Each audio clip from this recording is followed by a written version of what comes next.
Welcome into SportsbookReview.com. I'm Gary. And I'm Chris. And this is the college football offseason week 6 show. Now, obviously, we've got a lot to discuss. There is no real offseason. We talk about it every week. While it is called the offseason show, it's really not. We do have football being played. FCS is going on. We're going to talk about week 2 of the FCS. We'll recap week 1 a little bit. We're going to talk about the NCAA and the recruiting dead period and whatnot being extended, all sorts of different stuff going on. Tennessee, lots going on with the Volunteers and whatnot, coaching staff changes, recruits leaving, etc. Lots to get into. Before we do any of that, we're going to go ahead and remind you, hit that like button for us. We would certainly appreciate that. It's a little thumbs up button right down there below the screen here. And make sure that you subscribe to the channel. We do this once a week. Once the NFL draft, etc., pops up, we're going to be probably doing more than just one show a week. So make sure that you are subscribed. There's a bunch of other good shows on the channel as well. College basketball show with the three-man weave. We've got the NBA show. Obviously, our guys in the NFL side, Donnie and Kyle. Whole bunch of good stuff going on. UFC, soccer, etc. So make sure that you are subscribed to the channel. Hit that subscribe button. Hit the little bell. Make sure that you get notified whenever we have a show pop up. And that would certainly help us out. You can also jump into the comments as well. We would like to hear what you think about the show each week. Also, if there are any topics that you would like for us to discuss, we can make sure that we get them in on the show. If you don't want to reach out on YouTube, if you're just watching, you don't have an account, whatever, you can't comment for whatever reason, you want to reach out to us, you can find me on Twitter at GaryWCE. You can find me at Chris B. Giannini. Or you can always email us. If you don't want to do the whole Twitter thing, that's perfectly fine. I'm Gary at winningcureseverything.com. And I'm at Chris at winningcureseverything.com. There you go. So easy to do. So any questions or anything, topics, whatever that you want to discuss, we'll talk about it on the show. You just got to hit us up. Let's go ahead and dive into the news of the week. We're going to start with topic number 1. The NCAA has extended the recruiting dead period through May 31st. We are now well over a year past. It was the middle of March last year that they said, no more official campus visits. The school cannot host.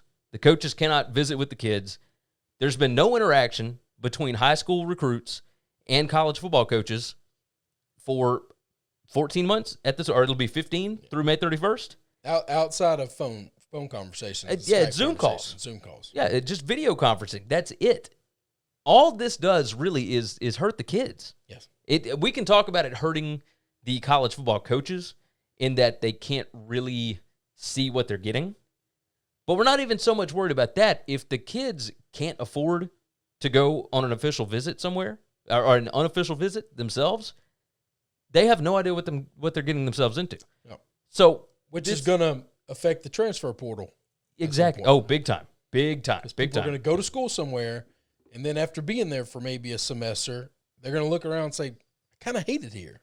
And they haven't decided on the one-time free-for-all transfer rule yet. They have not allowed that to be pushed through yet. Of course not. Which NCAA. So I don't really understand. Like, do we think that coaches and these colleges would not be able to host kids safely? Like, that's insane to me. I think what they're more worried about is these kids coming from outside of the bubble, because we believe that all these colleges, if you're playing an athletic department, if you play football, or if you play basketball, or if you play baseball, you are in your own bubble. Agreed. But so now you're taking we're in the off season though. I understand that, but it doesn't matter. They're still working out, still practicing, they're still doing stuff. You're going to now take a kid and bring him in. He's not out. He hasn't been in the bubble, and you don't know where he's been, and you don't know where he came from or what he's bringing with him. I still feel like there's ways to do this safely. It would be as simple as they need to pass a COVID test before they come. Yeah, I mean to get on an airplane to cross country lines. I think right now to either leave the United States or come into the United States, you have to be able to show like a printout, like you had a positive test within like the last 72 hours. Even just a drive, like forget the airplane, but whatever. I'm just saying that's been a requirement. To cross country lines, like that would be a really easy thing to do. To say all you have to do is when you show up, you got to be able to show us that 72-hour whatever COVID test, and we'll give you one right when you get here, and hopefully by the end of the day, we'll have an answer. So if it's a rapid test, or you can just show us that you've been vaccinated or whatever. Something of that nature. obviously, I doubt that there's a lot of 17, 18 No, year olds none of that the have been kids will be vaccinated, vaccinated. But the COVID test, they could at least get those. I think there's a way to do it. Do I think there's a way to do it? Yes. Do I think the NCAA is going to accept that as reasonable? No, because these people aren't reasonable. It's I will say this. They try and do part of the problem with the NCAA is they have a blanket set of rules that extends from, Division II, Division III, all the way up through the FBS. So while we're talking about stuff that would affect P5 schools and some G5 schools where they can afford to do this, it's not that big of a deal, schools like Prairie View A&M or whoever, and that's FCS, but, you can go even further down, Wisconsin Whitewater. Like, these schools that don't have a ton of money, they would not be able to host, potential recruits. And while some of the rules are different with that, it's tough to have blanket rules for everybody. What's the reason that blanket rules are bad? Yes. Like, to have universal sweeping rules across boards always cause problems. Oh, yeah. Like they never go across. There's never been one that just everybody can be okay with being under that rule. Yeah, it's strange. So that did irritate me a little bit. I wanted to lead off the show with it because we're hurting kids at this point, and I do not like that at all. We've talked about it numerous times throughout our time. As long as they open up the transferability, I'm okay with it a little bit, but I don't understand it. At some point in time. Yeah, at some point in time, they have to approve the transfer thing, or they have to allow the kids to come on campus to know what they're getting into. Are we sure that by May 31st we're going to be like they've pushed this thing back so many times? I don't know what we're gonna. I don't know what we're gonna do. I don't know. Either way, we'll move on to topic number 2 here, and we're going to talk about Tennessee for a minute. We got 2 topics on Tennessee that I want to hit on. First off, their highest rated recruit, Dylan Brooks, he was released from his letter of intent, finally, and he signed with Auburn. After that, UT initially told the player he could not be released from his letter of intent, even though the school fired his coach after signing day, all that good stuff. He could not leave his letter of intent unless he picked a school that is not in the SEC. At what point are schools going to realize that this is an awful PR hit and it's just better to go on and give them a full release to start with? We've seen it in basketball over and over. We see it in football all the time because this is how it always happens. They give some set of rules, some set of limitations. The kid releases, hey, this is what they told me, and then it becomes this massive PR swarm. Hey, you're doing bad on the kid. What are you doing? And then they give him a full release. So it's like, why not just help yourself in the beginning? Like, this is not a good look for Josh Heupel. This ain't a good look for Danny White. Like, I understand Dylan Brooks is a highly rated recruit. You want him on your campus. But at the same time, why would you want to keep somebody on your campus that doesn't want to be there? He signed up to play for Jeremy Pruitt. He is from Roanoke, Alabama. He came up there for Jeremy Pruitt. Yeah. Like, what are we even doing here? I don't know the answer to that. I feel like this needs to be one of those blanket rules, by the way. Like, we just talked about the blanket rules. Yeah. This is one where if the coach gets fired after signing day, that letter of intent is no longer valid. That needs to be a blanket rule. It's insane. Yeah. Like, some kids are cool with staying. They came for the school. That's right. There are some kids that came for that coaching staff. They wanted to develop under that coach, especially the NFL guys. If they feel like they can develop better under this set of guys, that's what it's about. And Dylan Brooks absolutely has NFL aspirations. There's a really good chance that, he could be a Sunday player one day. So it does make sense that he picked Auburn. Roanoke, Alabama, 45 minutes north of Opelika, Auburn. That makes perfect sense. But it drives me insane every time I read one of these stories. We ask the question all the time, when will these schools figure this out? When will these coaches stop making these mistakes? The answer to that is never, because I think they're blind to it. They don't see it as a PR hit. That's the problem, is they don't ever look in. They're never looking at a mirror, and I think they surround themselves with yes men. I think all the members of the board are yes men. I think all the boosters are yes men. I think everybody around them sees that and this isn't just a knock on Tennessee. I think all these schools do this, by the way. I think they surround themselves with people that say, well, those are reasonable expectations. To tell the kid he can't stay in the conference is perfectly acceptable.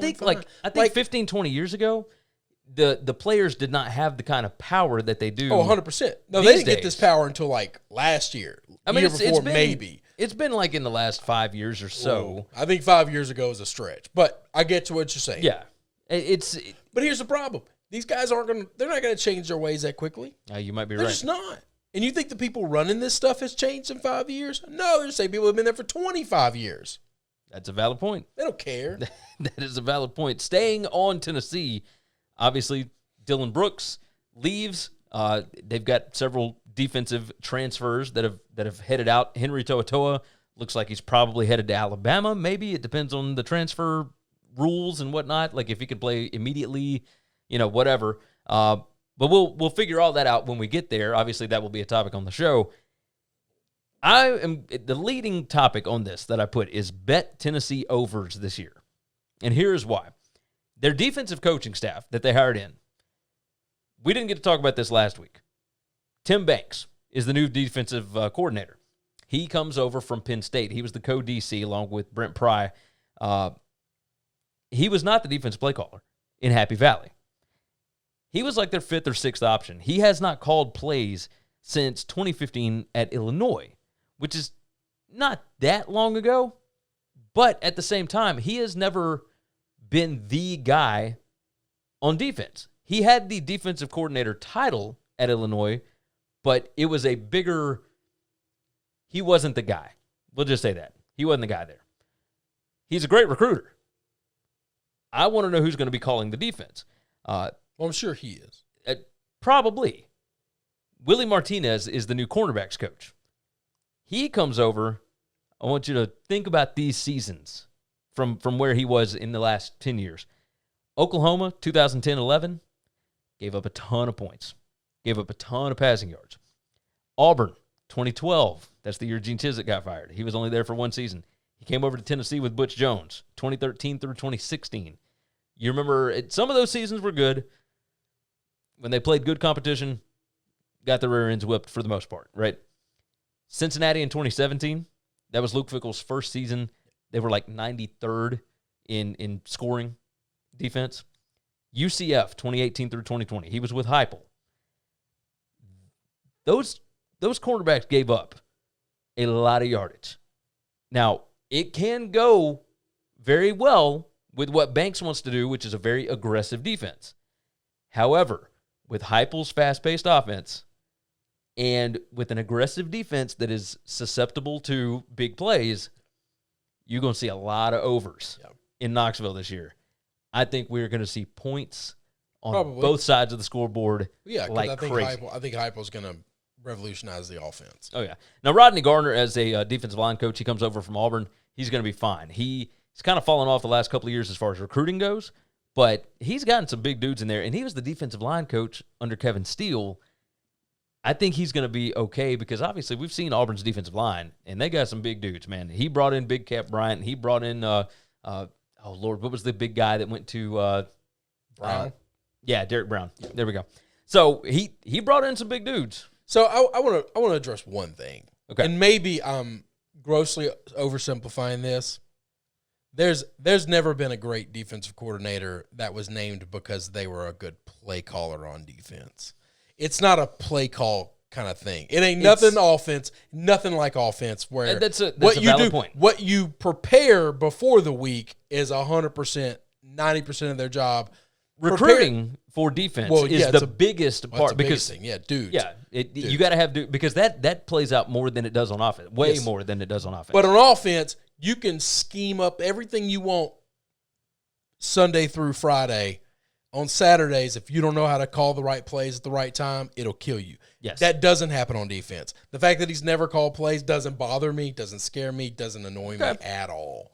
At all. Is he the guy that got Micah Parsons? Then that's the guy I want on that staff. Okay? I don't care that he didn't call the plays. Who did Micah come for? Did Micah come because he called him, or did Micah come because the other guy? Okay, that's it. Then I want a top 4 NFL lineman. That's our linebacker. That's what I want. Yeah. So I'm good with that. So I'm a little wary It's going to take time no matter what. It certainly is. They got to re-recruit that entire Everybody defense. running that kind of offense is always going to have a bad defense, though. Alabama and LSU, who were defensive juggernauts our entire life and struggled to put up points our entire life for the last 5-6 years, has said, changed. Forget it. Let's score 40, let's score 50, and we don't have to stop anybody. Heupel's been doing that for a decade. That is true. Scoring 40 or 50 points and not stopping anybody. That is true. So, this past year was so your defensive coordinator is not going to be the reason you win any games anyway. However, the overs, that's what I'm talking about. Well, yeah, we are all over the overs. But I think as soon as Heupel got there, the overs are going to jump a lot anyway. But I still like them because of Heupel more than because of their defense sucks. That's totally fair. Because I think that's fair. style. Yeah, no, absolutely it is. Absolutely it is. UCF was 123? No, 120th out of 127. But look at all the teams that score a bunch. Oh, I know. Every one of them's defenses is just trash. Well, yeah, especially like if you get up on somebody, they're going to have to throw to get back in the game. I mean, it is what it is. Moving on from there, topic number 4. Michigan quarterback Joe Milton is transferring. Now, obviously, Dylan McCaffrey has already transferred out. He's going to Northern Colorado to play for his dad, Ed McCaffrey. I'm curious about this. Now, Cade McNamara replaced Joe Milton. We bring this up because Milton was the season starter, and he looked great against Minnesota. It turns out Minnesota's defense was kind of crappy last year, right? Cade McNamara played well. Then they've got the new guy, J.J. McCarthy, that's coming in, who is supposedly the savior. Well, it's just highly ranked. He's highly talented, highly recruited. Michigan fans believe he is the guy. Well, there's a lot of people in the country that believed he was the guy. And if he went to your school, you would have believed he was the guy too. Oh, yes, absolutely, absolutely. I want you to answer this for me because I don't have a good answer for it. The question is, why has Harbaugh not had a quarterback pan out in his 6 years as head coach? Well, maybe he has. Maybe he's got it now. McNamara, I guess? Yeah. I mean, McNamara didn't do well enough to win games this year. I mean, he won some. That team was bad overall. You can't put that all on the quarterback. Agreed. They weren't winning before him, so he's not the reason they were losing. Okay, that is true. Did the record go up with him or down with him? I would. Well, the record I don't know went if up. the record went up. Yeah, the record went up with him because they lost a lot before. Yeah, they lost with him, Milton. Yeah. Anyway, so how many quarterbacks has he had? 4, 5. I think it'd be 5. I guess if you count this year. If you count McNamara, maybe it'd be 6. I mean, it's been a lot. He's tried a lot of dudes. Yeah, like he had Shea for 2 years. Yeah, but that was a mistake. I don't know if that was a mistake. It wasn't a mistake. He had the good best seasons. That's the best he could get. But at the end of the day, you got to figure out what you can get. Agreed. That's what I'm questioning is obviously we've talked about the offense not adapting, right? Not going full speed. You don't see the same throws down the field. You don't see the fast pace. You don't see the points. And it leaves them susceptible to being blown out in certain situations. We've seen Penn State whip them. We've seen Wisconsin whip them. We've seen Ohio State, and they just have not been able to keep up. A lot of that has to do with quarterback. Some of it could be scheme. Now, we thought Gaddis might have had like this motorbike offense going last year, and it didn't really pan out. Yeah. This is Gaddis' second season. We're going into his third. At some point, if you got the dude at quarterback, you can make almost anything work. True. None of these quarterbacks, I mean, they hadn't been drafted. Nothing. So, at some point. But hang on now. They're also not going anywhere else either. Are they? Like McCaffrey, okay? So he got McCaffrey. McCaffrey wasn't very good. That's not a Michigan thing. If he was good, then somebody else would have came after him in the portal, and he wouldn't go drop down a big level to play with Dad. To North Colorado, yeah. He's not going to play with his dad because he loves his dad so much. He wants to play under him. He's going to play with his dad because it's the only place he knows he can start. That's a valid point. Because he's been exposed as being not very good. Now, Milton's from Florida. A lot of people thought Milton was going to be fantastic, and maybe he will be under another coaching staff. Who knows? This is not Milton me. seems to have accuracy issues. And accuracy issues are a problem in almost every style of play. There are a few coaches out there, offensive coaches, that scheme around accuracy issues because they just do a lot of weird things and they're okay with turnovers. They're okay with these things. It's very much the Bruce Arians, no risk it, no biscuit, philosophy of I don't care if you make mistakes because the big plays will outweigh the bad plays. But it's few and far between in the coaches that run that kind of style. I could see Milton going, since he's from Orlando, yeah. he looks like a Gus guy. He does, yes, because Gus doesn't care about your accuracy. Because Gus is going to run you, and when he's going to run the run pass option so much to where when you make throws, your guys are going to be wide open. Oh, yeah. And Cam Newton was never really accurate. I'm not saying this guy's a second Newton. Gus Malzahn made it to a national championship game as head coach with a guy that's playing cornerback in the CFL. Yes. Like yes. Like he's done this before. He runs a system that I don't need you to be bullet accurate. Makes sense. You got to be athletic, though. Oh, yeah. And Milton is definitely that. Milton's 100% that. So he showed that off. We'll move on. Topic number 5 here, and this is one of your favorite topics, Chris. The AFCA wants the NCAA to do something about players faking injuries to slow down offenses. I don't know if it is fair for us to ask referees to make judgment calls on whether or not athletes are actually hurt. You and I have talked about this on our other show. We'll talk about it here, though. Let's talk about whether or not it's fair to do that. Can a referee actually, like, what would be the limit here for a player if a player goes down? Now, some of these are based on just bad acting jobs, right? Like, obviously, you've got guys that are just running around. But right now, there's no rule against bad acting. Right. So we're doing this under the premise that they're going to act the exact same they act now. No, because once you put the rule in, they're actually going to act like they're hurt. Now they do not even hide it, because why hide it? Yeah, it's not a rule. The reason coaches get mad about it is because players will be perfectly fine. They will look over to the sideline, and the coach will tell them to get down, and you'll see them just fall over. And then as soon as the clock stops, they'll get up and they'll run off the field. Yep, that's it. And they'll run off the field, but then they'll run right back on the next play. Yes. And it's a little bit ridiculous. But the reason we get bad acting is because there's no reason for acting at all. Yeah, this is a way to slow it down. So I'm going to answer your question, and it's a complicated, like most things in life, it's not just a black or white issue. It's a very complicated issue that ends in this is a bad rule, and here's why. Hey, first you say, is it fair to ask the referees this? Well, hell yeah, it's fair. They're highly compensated individuals. The problem is there's so much going on. But no, there's not so much going on. No. These people are capable of doing this. They're really bad at their job. So I'm going to say, don't ask them to do this, because you're taking somebody who already sucks at their job and saying, we're going to give you not just another thing, but another very difficult thing to do.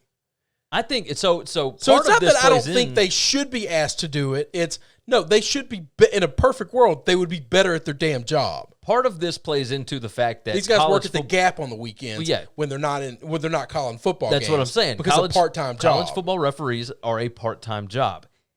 All of these conferences need to hire full-time dudes that this is their job. Like, that's it. So I think that would help alleviate a lot. And then hold them to a high standard. If you're not good, we're going to fire you. We do need to have I was listening to another podcast at some point, and multiple have done it, but like, what rules would you change and whatnot? Like, how would you make the game of football better, et cetera? We need to do that on this show at some point. We'll circle back to it. But at this, I did want to ask, what is a fair penalty for something like that? Would it be 5 yards? Would it be the player must sit a certain number of plays? Do you give an automatic first down? Like, how do you even begin to try and curb that? I don't have a good answer. I do have an answer, actually. It's the same answer I gave on our show. You find the shit out of the head coach. I mean, you find the hell out of him. You, after the game, walk up to him and say, I need a check. I need $20,000 right now before we leave. And I'm putting it in my pocket because you failed. So the fine, I think you'd have to go back and review. That's the nice thing. If you do the fine thing, you don't affect the play on the game, but you disincentivize the coaches for doing it. That makes sense. Now, the problem with fining coaches, especially in college sports, is we know that at any of the big schools, none of the coaches will actually pay the fine. The boosters will pay all the fines. That's true. And therein lies some of the issue. But the problem is if you're not good enough and the boosters are starting to get mad at you because you're having to fake penalties to stop offenses because your defense isn't good enough, then maybe they stop paying those fines. And maybe they stop faking the injuries. But I don't know how to punt. I don't want to change the game. I want to stop. Preface this. I hate that they do it. Okay? My team's done it. It bothers me. I think it's a bad.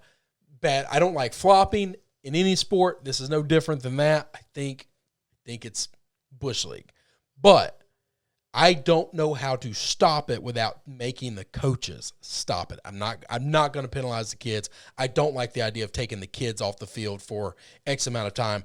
All of these teams have some dummy on the team that they can send out there to kill clock. It'd be real easy. Now, the other side of this is maybe we're looking at it from the wrong side of the field. Maybe we all like offense. We like stuff to go fast, whatever. And a high-tempoed offense that doesn't allow the defense to get off the field at all, that is a major league advantage. We've seen it time and time again. It makes it where teams like Ole Miss can compete with an Alabama, right? We've seen that. Do we look at it as, okay, we've got it set up a little bit where if the offense substitutes, you have to give the defense 10 seconds to substitute. Correct. So you cannot substitute less than 10 seconds before the play clock runs out. That's right. So with that, do we make it where you have to wait and allow the defense to get lined up or whatever before? No, because playing unconventional is the only way some of these small teams will ever beat Goliath. So if you make everybody play the game straight up and you say we're going to stop in between every play, we're going to give every team every opportunity to get the perfect setup out there, you'll never have upsets anymore. You'll completely end that. And we don't want to see that. And I don't think that's good for the game, by the way. Oh, agreed. I don't think that's good for the game at all. It'll keep eyeballs off of it. Like it's part of doing it is not always going fast. It's we have them in a matchup situation. Yes. They pulled a guy off the field because of, he needed a little drink or a rest or whatever, and now they got somebody in, and you see a team throw at that same guy like 4 times in a row. Multiple or times. Run it that same way over and over and over again because an offensive coordinator or a head coach says, we got a mismatch. We're not stopping because if we stop, they'll pull that guy out. Yeah. So you can't because that would just reward a team. Your way of doing that in that scenario, all you're doing is rewarding a team for being bad. Agree. Or getting caught making a mistake. And you can't reward the team making a mistake or getting beat. Just because they're getting beat too bad is not fair to just say, we're going to change the rules. Okay. That's fair. That's why I would never do that, but I don't like punishing the kids either. I don't think punishing the kids would stop it. I don't think so either. I played rec league ball, wasn't in high school, but I played rec league ball in high school and in college, basketball. Yeah. Okay? And I was on the bench for one purpose and one purpose only. Somebody got dirty, and I'm going to go in there and I'm going to get my 5 fouls. And when my 5 fouls were done, you felt my 5 fingers on your body. Okay? There you go. Every team's got those guys, and if they need to stop the clock, they just make sure one of those guys, and that guy can play, but he's probably the third best option. Just make sure one of those guys is on the field at all times. And so when you need it to go down, okay, he's got to sit out for the whole series. We weren't going to put him in the series anyway. Now we got 2 other dummies that we need to stop. It's not that hard. Yeah. You can outrun the rule. You have to make the coaches stop doing it. That's okay. I like it. Moving on to number 6. We talked about this with Josh Pate on the show a couple of weeks ago. 247 Sports debuted on Monday morning their transfer rankings. So they haven't done the team rankings yet. That's right. But they have done the player rankings. There is no reason, and Josh Pate said this on this show, there's no reason why you should stop rating the player once they get into college. Right. If you're doing it in high school, continue the rating. Seems fairly easy. Well, it's not easy. The reason they stop is because it's a lot of work. Well, it's definitely a lot of work. But that's the reason they stop doing it is because, now this guy's picked a college. I don't have to study that guy anymore, and I can start studying other guys. It's a staffing issue. It's a man-hour problem. There is, however, an audience thirst for yeah. this information. So that's more valuable than a lot of high school ratings. Oh, very much so right now. Very much so. So they've got 5 winners so far. Okay. I'm going to go through the top 5 of I bet I know the number schools one that win. overall, but that's okay. Why don't you guess? Number 1 overall for winning the transfer thing is going to be Oklahoma. Incorrect. No way. Number 1 overall, Florida. Eric Gilbert, DeMarcus Bowman, and Eric Gilbert. Okay, so this is a weighted thing because Eric Gilbert's like the number 3 overall player in all of college football. Yes, okay. 100%. All right, this is a weighted thing then. Yes. Okay. So Florida number 1, Oklahoma 2. Oklahoma Eric got Gray, like 25 starters from Tennessee. Wanya Morris, Eric Gray. Yes. Oklahoma These are guys for sure. that have like starting minutes. Number 3, Miami, Florida. Charleston Rambo from Oklahoma. Tyreek Stevenson from Georgia.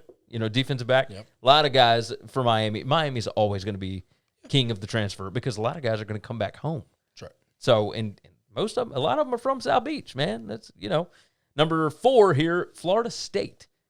Weighed heavily. Now, a bunch of the guys don't have a bunch of star stuff along with them, but they are experienced starters that are coming to Florida State to fill holes. See, I think starting minutes matters more than stars at this point. Oh, absolutely. With some of this, especially Florida State, they've got a lot of holes that they've got to fill.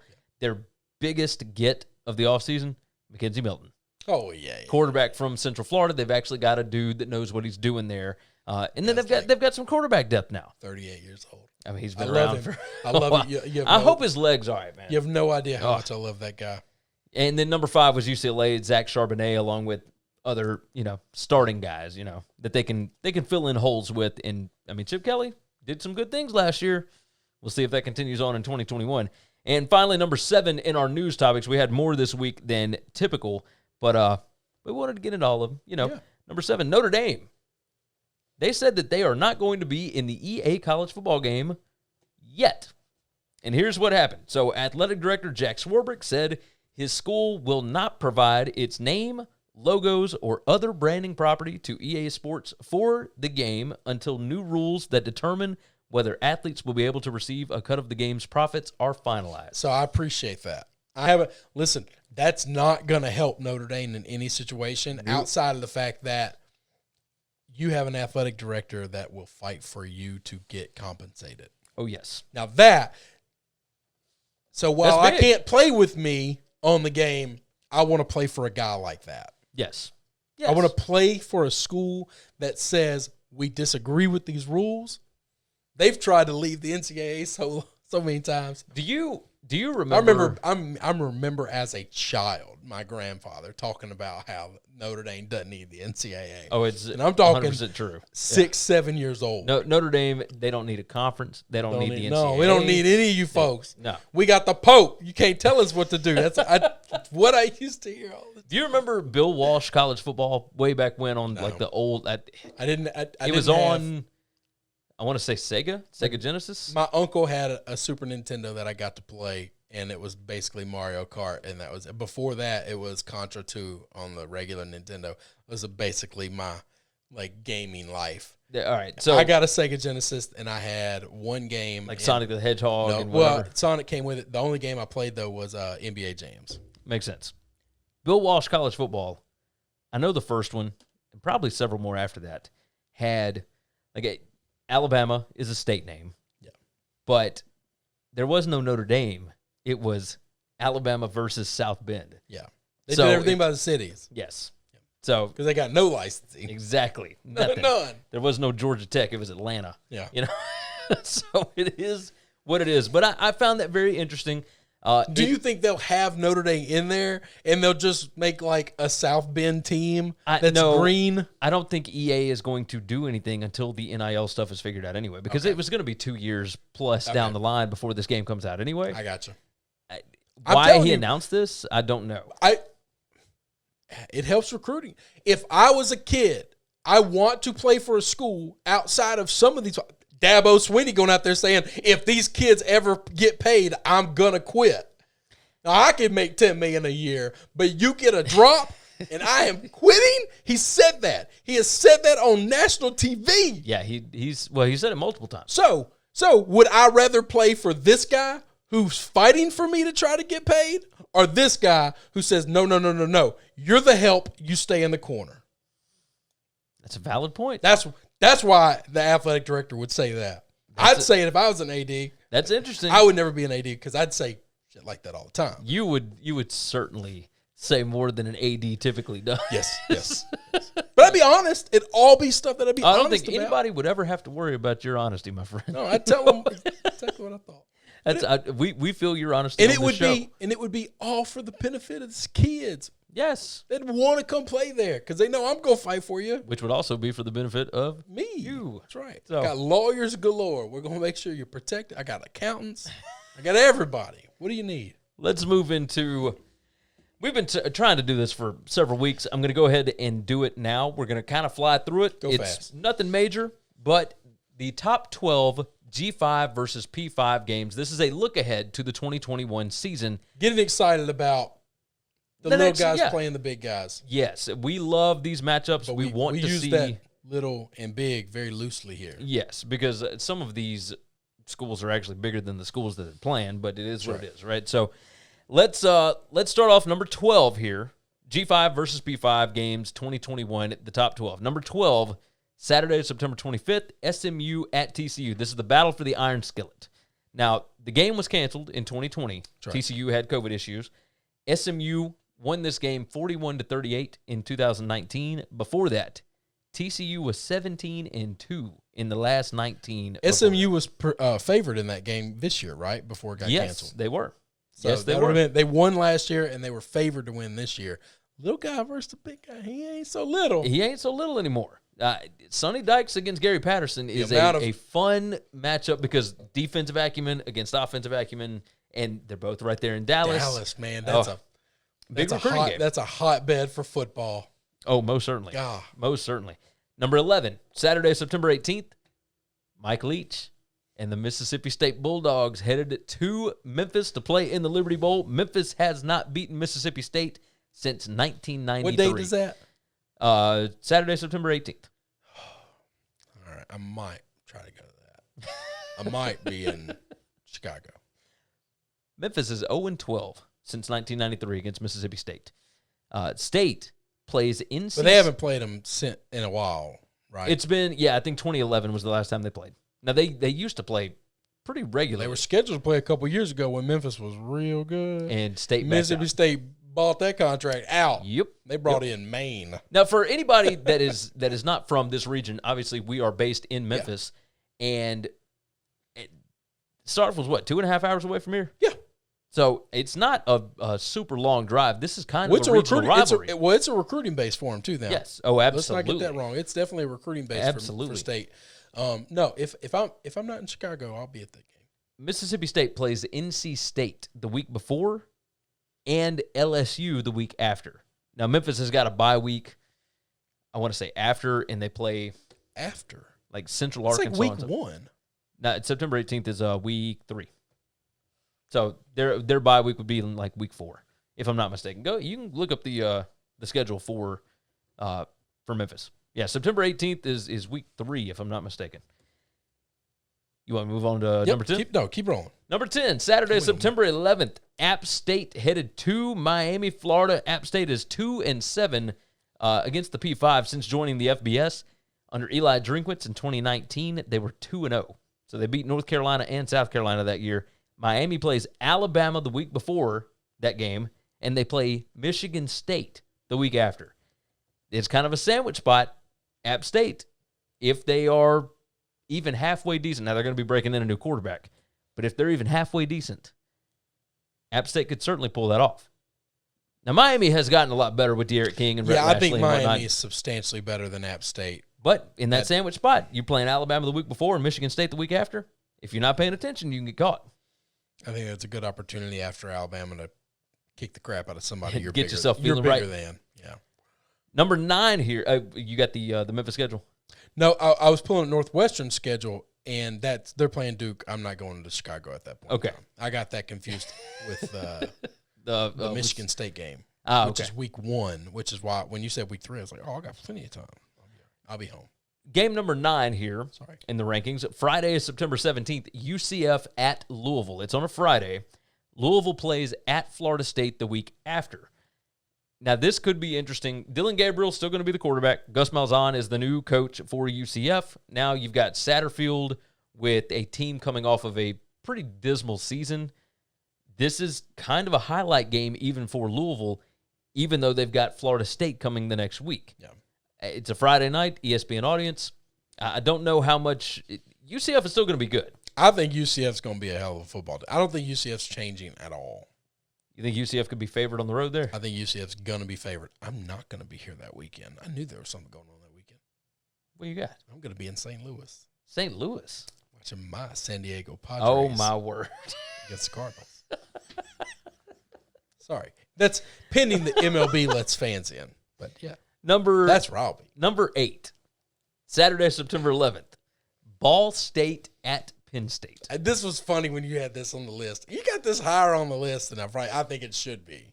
So, partly because of the sandwich spot. Now, Ball State is returning a ton of dudes, and they were lights out last year. Okay. They lost their opener. They won, 7 or 8 games in a row to end the season. That's fine. And they're bringing back everybody. Okay. Like 26 starters or whatever. They can bring back all the starters from this year and all the starters from the last 4 years. Penn State is going to be on a wrecking ball tear after last year. I just want you to hear this sandwich spot. Okay. You put a lot of stock in the sandwich thing, and I put no stock in it ever. Penn State plays at Wisconsin the week before. Okay. And they host Auburn the week after. All right. So let's say they get their ass whipped by Wisconsin. In that case, yes, they are going to destroy Ball State. If they get a big win over Wisconsin, though, even just a field goal win or whatever at Wisconsin, are you really looking at Ball State? No, but they don't have to. They're just going to come in and beat them up because they're bigger and stronger and faster than them. Okay. They're not as well coached, but they're bigger and stronger and faster. And that's what matters in football, sadly. Okay, that is a valid point. Number 7, Saturday, September 4th, opening weekend. Now, I don't have any notes on this one, but San Jose State at USC. I know. I'm excited about this game. Brett Brennan did not go anywhere last year. San Jose State still got the same dude. Yeah. They got a bunch of guys coming back. I know. I think USC is going to be really good this year. I think they are too. But I'm going to be very excited about this game. Coaching wise, hang on. Yeah, listen, we're not getting on Clay already. He hasn't done anything yet. I know what I'm saying. Already hitting him. Clay Helton is the most beat-up coach that's undeserving of it than anybody I've ever seen in my life. If you look at his overall record, he's pretty good. He gets his, he had one bad year. Don't ask people about it. That one bad year, terrible. We should have fired him every year. That man, no respect. Number 6, Saturday, September 11th. Clay. Buffalo at Nebraska. You like Scott Frost? What? No. No, I like Buffalo in that one. Lance Leipold, obviously Buffalo looked great this past year. They don't have as many guys returning this next year. Yeah, that's going to hurt. They still got some dudes. Yeah, but a young team playing against the Power 5 team is always tough. It's definitely tough. If Nebraska can't beat Buffalo. Oh, then they got major problems. But Scott Frost might be taking a long walk. Buffalo got some dudes in the trenches. They can whip up on some people. Now you know that's what I'm going to want to see. You know that's what I'm going to bet, right? So Nebraska has a bye week the week before. I hope this number is 17.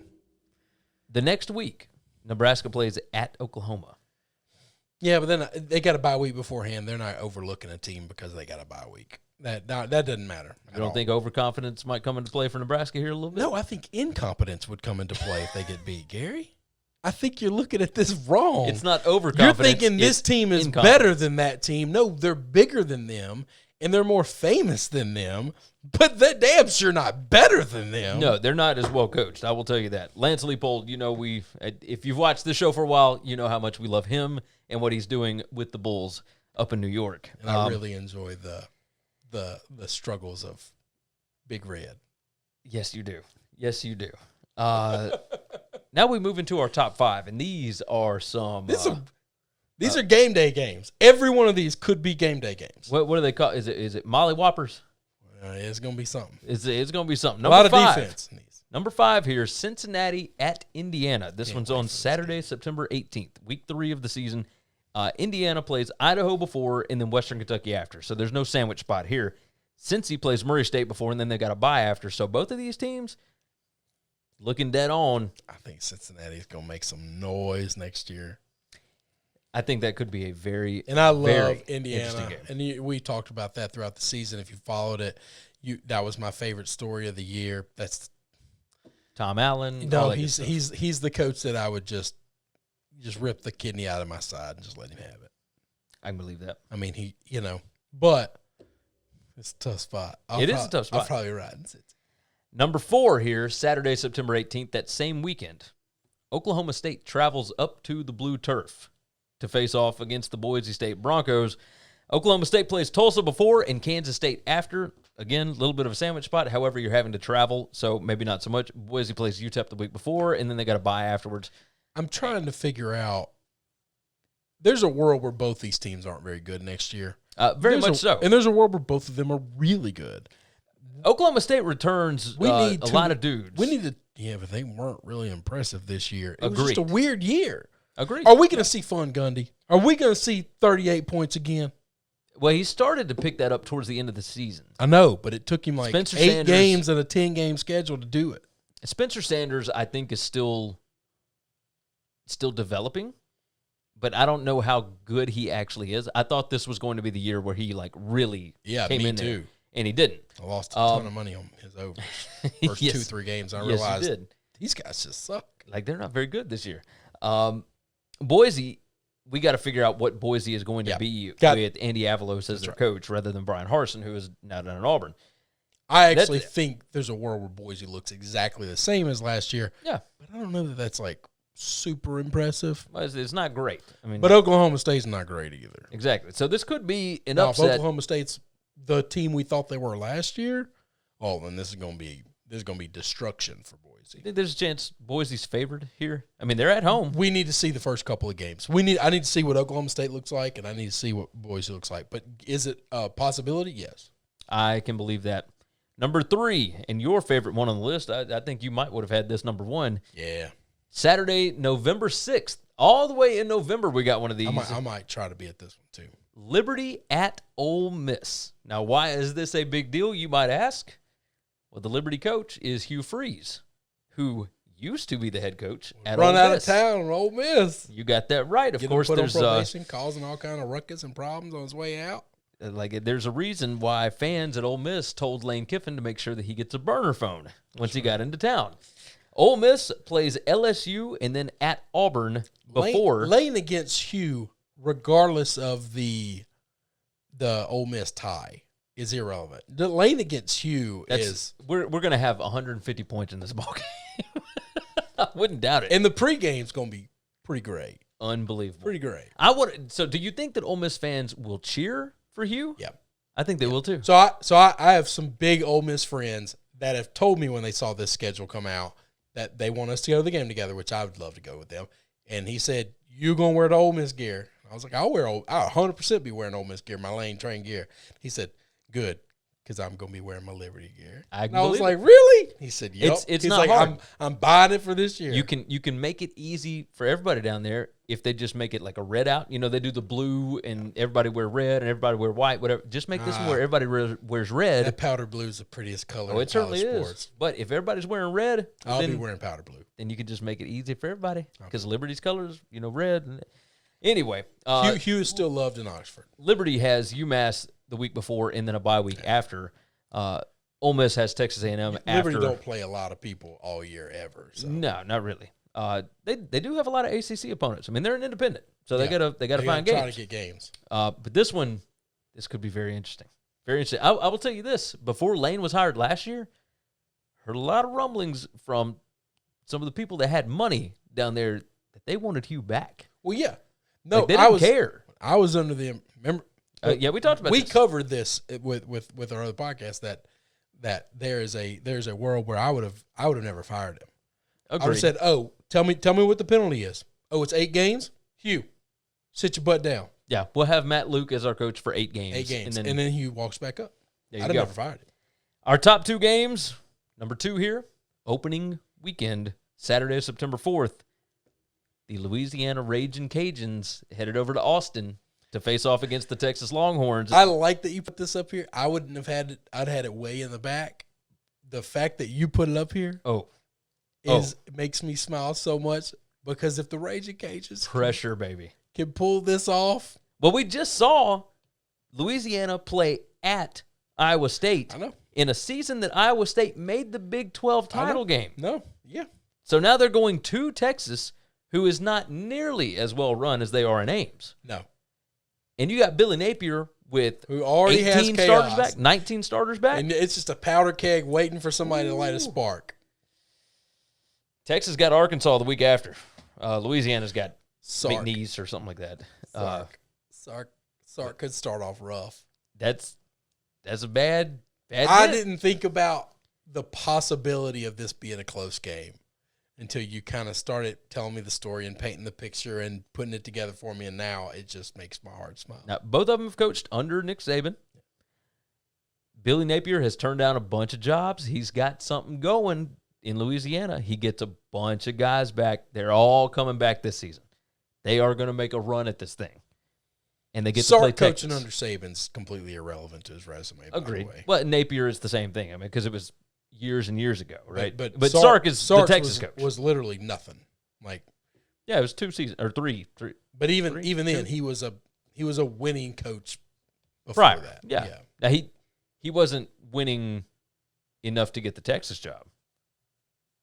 If he'd never left Washington, he would have. He got the USC job. He got the USC job because he was the offensive coordinator under Pete Carroll. That doesn't matter. I mean, that same argument would have gotten him the Texas job because he was the offensive coordinator under Nick. You might be right. Same logic. You might be right. All right. So after that, number one. This is the big one. This is the big one. This was the big one, yeah. Number one on this list, we have Saturday, October 2nd, Cincinnati at Notre Dame. Notre Dame plays Wisconsin in Chicago the week before. Then they play at Virginia Tech the week after. Notre Dame's schedule's pretty loaded this year. Yeah, they do that every year. Cincy has a bye week the week before, and they've got Temple the week after. Yeah.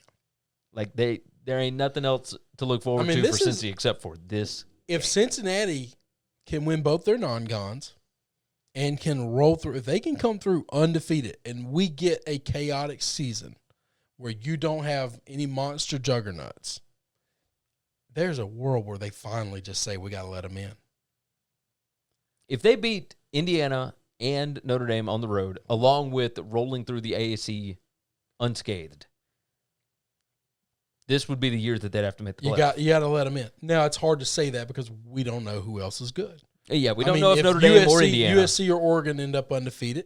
Yeah. And Alabama rolls or Georgia rolls or Florida rolls through the SEC.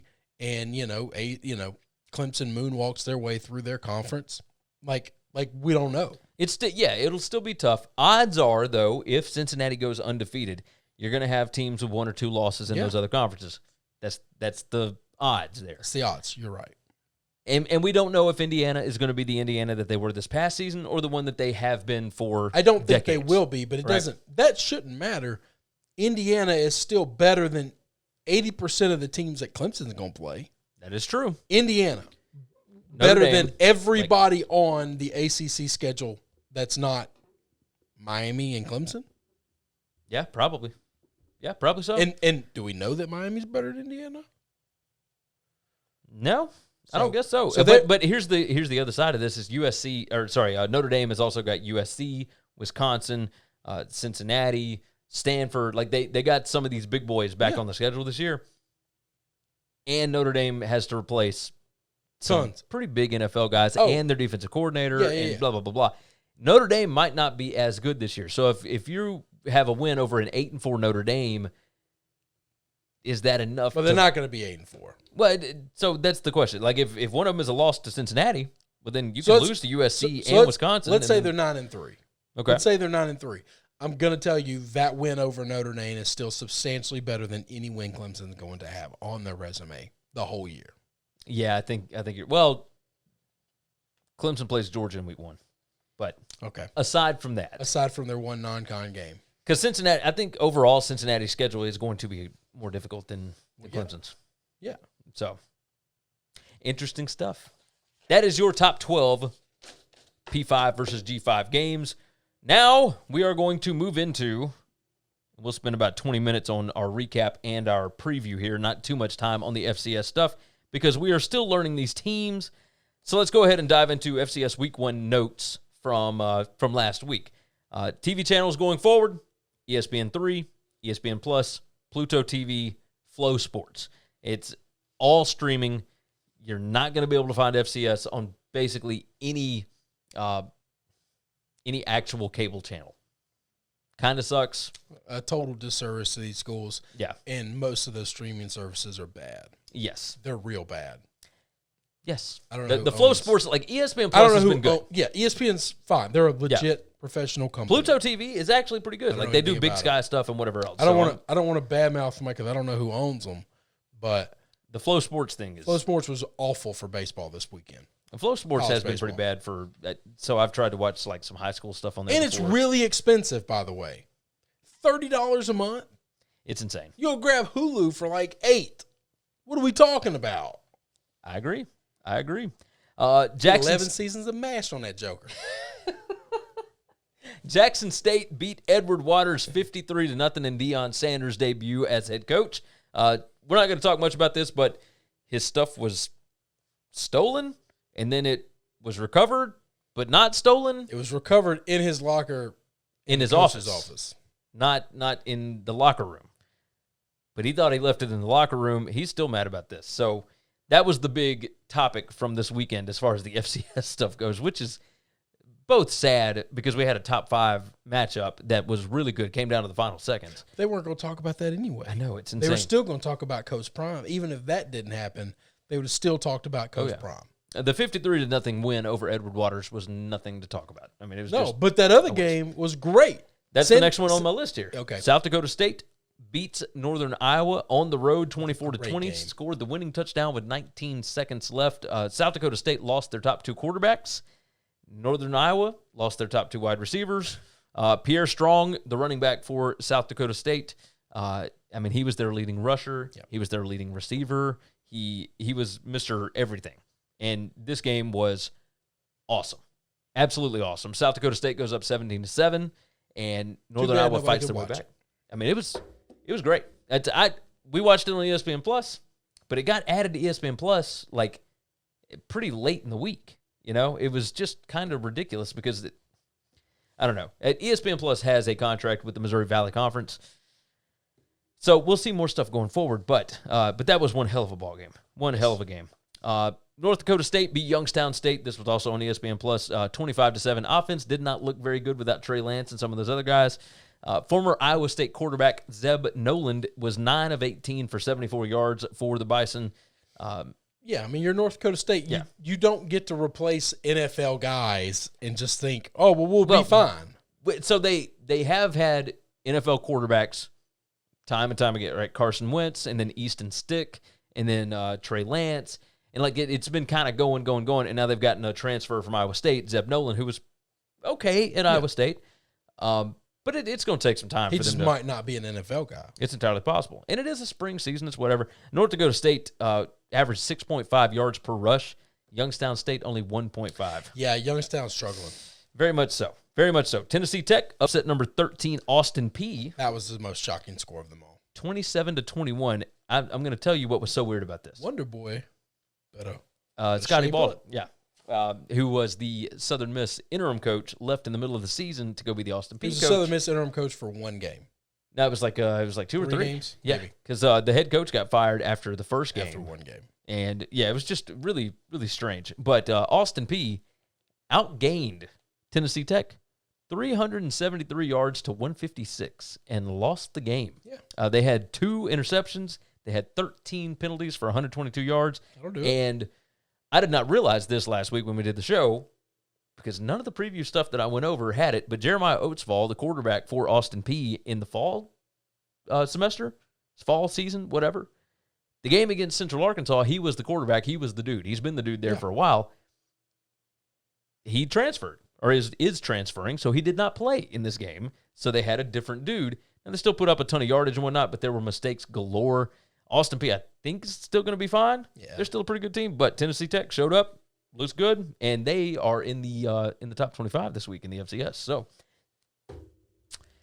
we talked last week about Charleston State, right?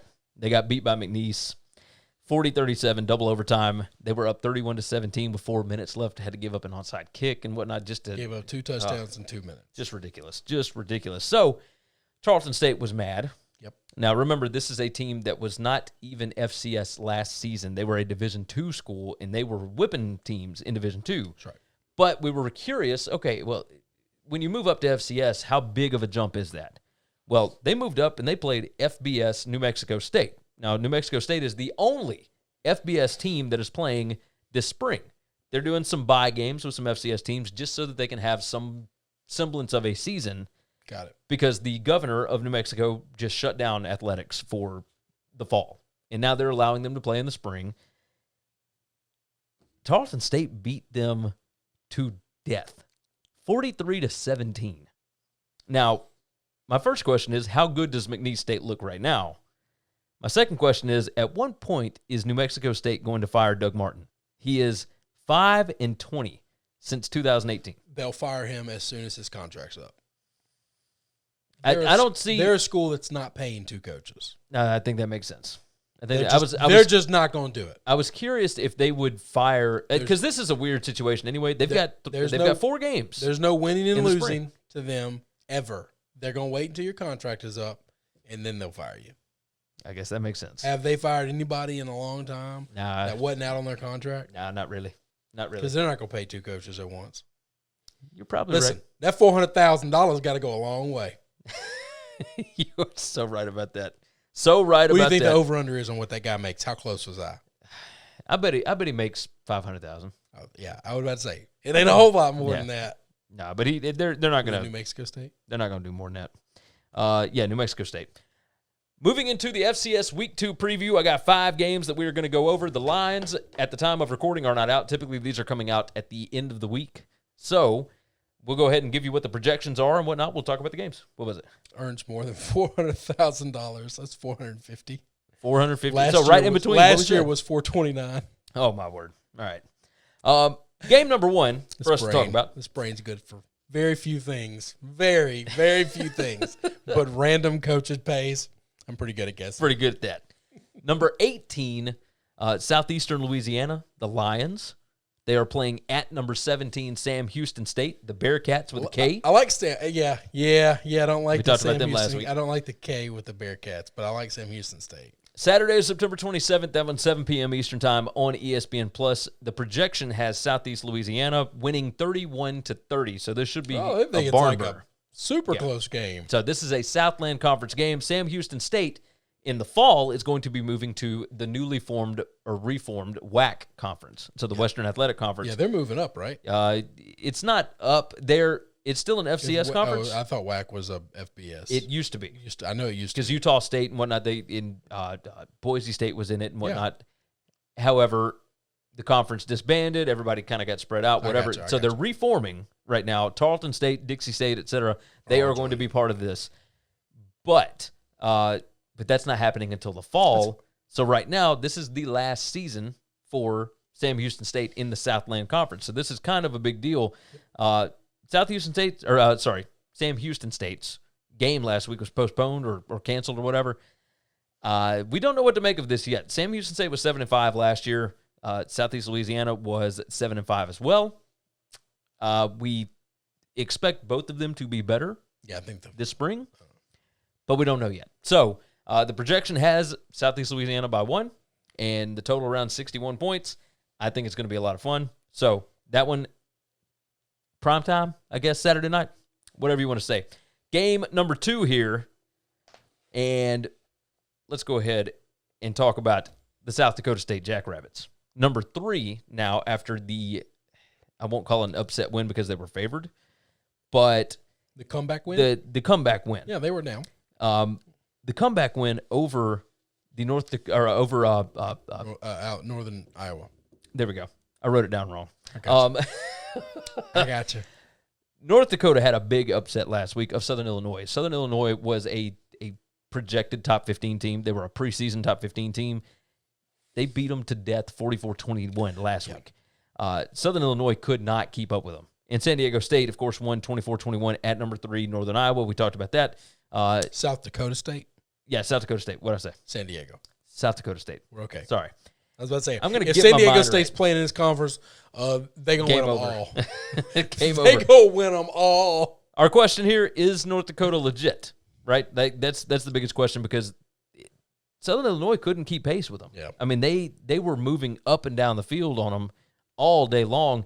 This game's at 1 p.m. Eastern Time on Saturday, ESPN Plus. Projection has South Dakota State 35-19. So 16 points. If the line is around 14, I don't know that I touch it. If this thing is like 21, which it probably would have been before last week was played, then maybe you start looking at the North Dakota Fighting Hawks. By the way, we talked about mascots last week. I made sure and put them on here. I appreciate that. A Fighting Hawk would whip a jackrabbit, right? We'd probably eat the jackrabbit. Yeah. Hawks. I love birds of prey. So this is number 3 against number 14 here. North Dakota was not expected to be great coming into the season. Yeah, it's still roll with the jackrabbits. I think you're probably right. I mean, but I got to see a line. You're right. We got to see a line. I mean, the point spread is the ultimate equalizer. Oh yes, It's a situation of if it's an 11-point line, then I like South Dakota. If it's a 21-point line, then I don't know that I'm laying that many points. I'll probably go North Dakota. So yeah, ESPN Plus 1 p.m. Eastern Time on that one on Saturday. Number 12, Eastern Washington Eagles. They are playing at the Idaho Vandals. Now, we've talked about their football stadium or arena or whatever you want to call it. The big air tent. Yes, balloon. It's awesome. So it's Idaho, like a bouncy house with like an AstroTurf floor. Pretty much. It's like a smaller version of the. It's like if you and I decided to build an arena in your backyard, but we based it on the Fargo Dome. We just had a bunch of those air pocket balloon things that we just blew up. Pretty much. It's like the inflatable airman, but the air just goes straight up. It doesn't wiggle. They should make it wiggle. I think they probably should. This one's at 6 p.m. Eastern Time. This one is on Pluto TV. So this is Big Sky Conference, all that good stuff. I'm never going to be able to watch any of this crap. Pluto, I'll show you how to use Pluto. Is it free? Yeah, it's free. Not free paying TV. for any more of No. It's free TV. Pluto just TV is free. Again. Wife is mad. The projection is Eastern Washington 45-26 here. So by 19 points. A lot of points here for the Big Sky Conference. Eastern Washington quarterback Eric Barriere.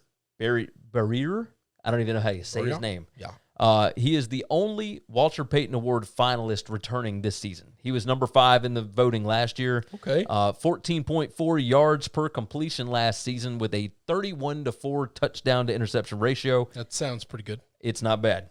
Idaho should not be able to hang in this game, but it is worth watching if for no other reason than Eastern Washington's offense is awesome. They are led by head coach Aaron Best. He was the OC for Bo Baldwin, who was head coach there before he took the offensive coordinator job for Cal with Justin Wilcox in that bunch. So Cal's offense did get better when he hired Bo Baldwin. I was going to make a joke about how their offense sucks, but Eastern Washington, they have improved. Improved. So, but some of that's the head coach takes all the players and puts them on defense. 2 years ago, 3 years ago, Eastern Washington upset Mike Leach's Washington State Cougars in the first game of the year. Yeah, I remember. And it was a 45-44 ball game. There's going to be points. Yeah. There's going to be points. So if you like watching Idaho used to be like a big football, big boy where a couple of NFL guys came out of there. They were FBS. We saw them a lot. Yeah, they were FBS. Yep, they were FBS. And they were kind of like the Wyomings of their time where they'd get an upset every now and then, but they played tough, and that was a long time ago. Those days are long gone. Idaho was 5-7 last year. They're not anything to scare you about. You are correct about that. Moving on from there, Northern Iowa, after a loss last week, they are headed over to Youngstown State. Yeah. So this will be the Panthers at the Penguins. Do you think Youngstown State will average more than 2 rushing yards? I don't know because Northern Iowa's defense is pretty good. Like for as good as Pierre Strong was for South Dakota State, he still only had 91 yards rushing. That's right. He didn't even break 100. I say he didn't even, but still, the guy's really good. Yeah. I think Northern Iowa might be really, really mad here. So two is going to be tough.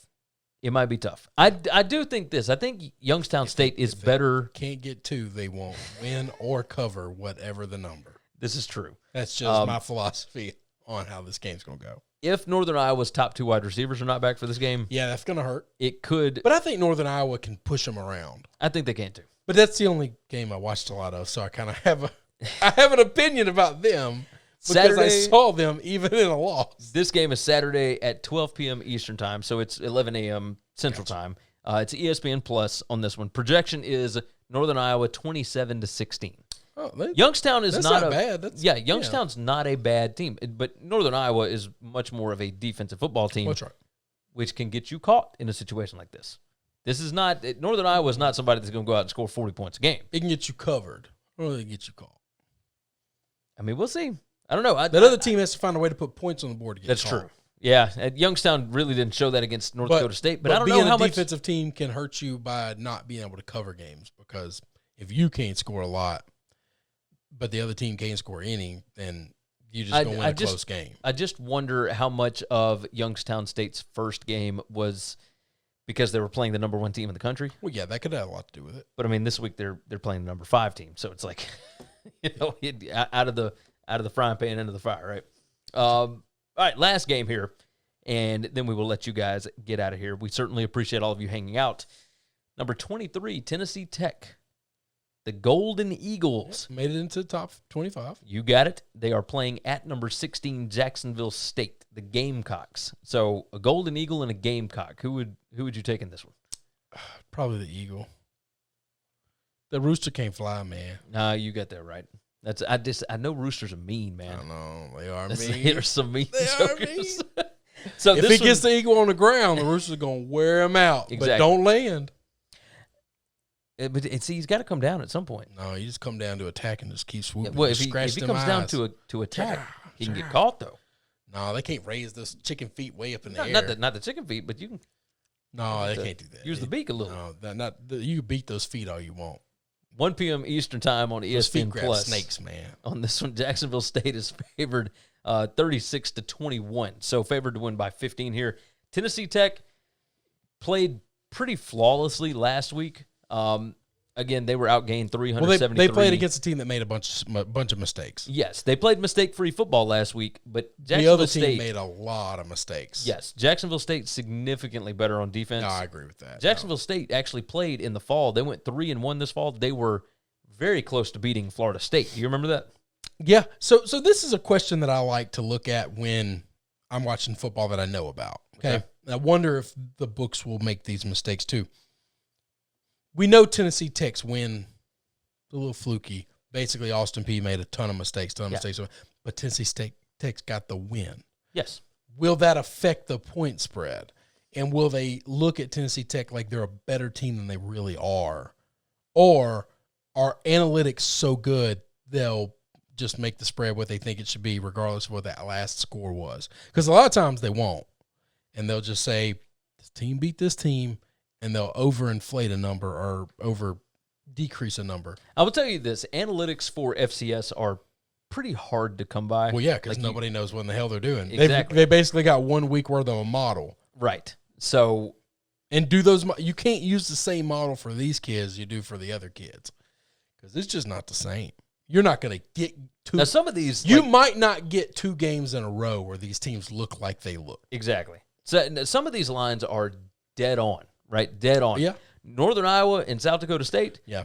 It was 24-21. That's right. That's 45 points, right? It took a while to get there. The over-under. But we got there. The over-under on that game was 42.5. Yeah.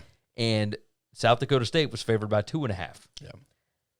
That's pretty right on that number. No, they were right on. You're right. So some of these are like that. But that's 2 really good teams. Right. Like I won money on Wofford this past week because they had Wofford favored by 16. I got you. My projection had them favored by 21. I got you.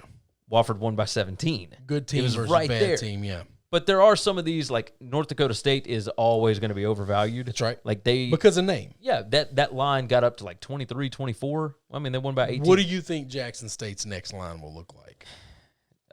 Let's see. They don't play this week, right? You talking about Prime? Yeah. They play somebody this week. 38 wasn't enough. You think 38 wasn't enough. You think it'll be that big, or will they start playing better competition and the number will actually look normal or reasonable? I believe they play Grambling next week. Grambling's a real. That's a real team. HBC team. I think they're going to bring it back. I know we've gone really long, and now I'm rambling, asking questions. No, we're good. But these are things I actually. Yeah. I'm curious. How do you handicap Jackson State now? I don't think that last game mattered. Against Edward Waters, you could name your score. I mean, Nicholls State beat Lincoln, Missouri. That's fine. Like they were still a top 100 FBS school in recruiting. Right, but a bunch of those recruits are not playing right now. Yeah, they're playing in the fall. Okay. Ooh. This is not the Jackson State team that you're going to see this fall. Like, this is if that's the case, then yeah, I don't know that. I don't think that first game mattered. So their next game, they're going to be way overinflated. Pretty much. Yes. We're going to fade it. We're going to fade Coach Prime. All right, so Jacksonville State, significantly better on defense. Went 3-1 in the fall for Jacksonville State for the Gamecocks. Close to winning at Florida State. Didn't quite pull it off. Ended up losing like 41-24, but they led in that game like in the second half. They did win at Florida International. You remember that? 19-10, beat up on Butch Davis. Oh, yeah. Guy to watch out for here, quarterback Zarek Cooper. Unbelievable. So, in that spot, they've got a projection of Jacksonville State 36-21. That is a 15-point spread. If that thing is, 10-11, something like that, I'll probably roll Jacksonville State. If it's, and that might be the inflation that we need from Tennessee Tech. Yep. If you can get it under 2 touchdowns, I'd probably roll with it. But it still don't know yet. Jacksonville State, obviously, big win over an FBS team. Played well against Florida State. And they got a bunch of dudes that are playing that played in the fall. Play Mississippi Valley this week. Mississippi Valley, they should probably hammer them.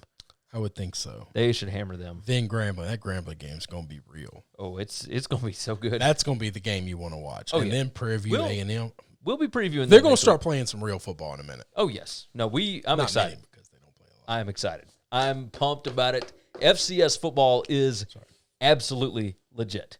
I'm so pumped. I'm bought Some of in. these teams I'm learning about, and when you learn about them, you like them. It's just like anything else in life. I had somebody hit me up on Twitter and ask if I am selling out for a team this year. Like, am I picking somebody and I'm just going to ride with them and whatever? And I said, no, I just want to watch good football. But if I did have to, I'm probably going to roll Eastern Washington. Yeah. I like the Eagles. I like that offense. It's okay. You don't even have to pick a team that's going to win it all. Like, if you pick a team and they don't win it all, it's fine. This is what I tell people all the time about baseball. Like, if you're thinking about getting into baseball, it's too many games. The season's just too many games to try to keep up with. Pick a team. Yeah. Follow that team. And good or bad, all matter. The teams that they play, you will learn about the whole league. You will learn more about the teams around them than you think. But pick a team. The best way to follow it is just pick somebody and say, that's my horse. Eastern Washington is fun to follow because they're on Pluto TV. It's the free TV service. Yeah, Big Sky the fact that they have because the problem with picking a team now is you need to see who's going to be on TV and who's not. I'll tell you this: Jackson State is going to be on ESPN ESPN 3 and ESPN Plus a bunch. Oh, yeah, I was about to say that's a probably but yeah, I guess you're right. So that's it. That'll be a team to pay attention to. But obviously, Grambling State, all that kind of the SWAC is. Like, they're not involved in the playoffs, nope. So that's where, once you get into April, like, their season is just done. They're going to have – they've got 2 divisions. They're going to have a conference championship game, and then their season's done. Yep. They're not doing the FCS playoff. That could maybe turn you away from paying attention to them. That's right. But I would say pick a team in it. It's the same thing with baseball. Like, don't pick the Dodgers. Don't pick the Yankees. Like, pick somebody based on mascots. Fun team to follow this year. Yeah. They're great. Youngstown State. Like, you're going to be, pick Youngstown the State's going to play. Jackrabbits. Yeah, Youngstown State is going to play. San Diego. Now I'm doing it. South Dakota State is really good. The perfect. You get a team that's good, but also fun. That's, something like that. Yeah, you were correct. That's the only advice I got for that is pick somebody and follow them. Pick somebody in the Missouri Valley, and you're going to see some good football. That's probably where Missouri Valley is the SEC of the FCS. Yeah. That's the way it goes. All right. Anything else we need to hit? No, we've been here for a while. Yeah, it's all I good. apologize. Hey, when you only do one show a week, you got a lot to cover. Well, the news just every week we put these other things together. Like we'll cover this if there's not a lot, but then there's always a lot. There is no off season. I know that we have off season in the title and whatnot. Well, they don't play.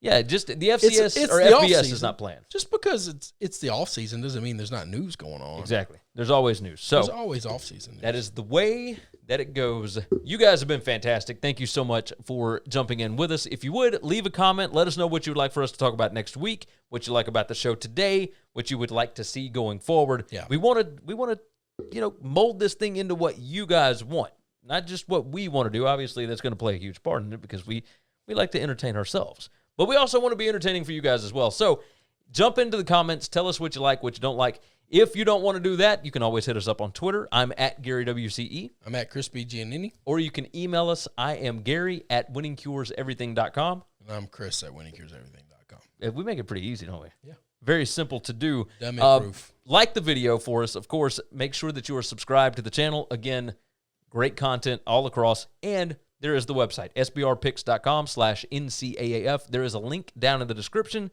You can click that bad boy there as well. Again, jump into the comments, all that good stuff. I think that's going to wrap it up. That's it, brother. All right, for sportsbookreview.com, I'm Gary. And I'm Chris. And we will see you again next week.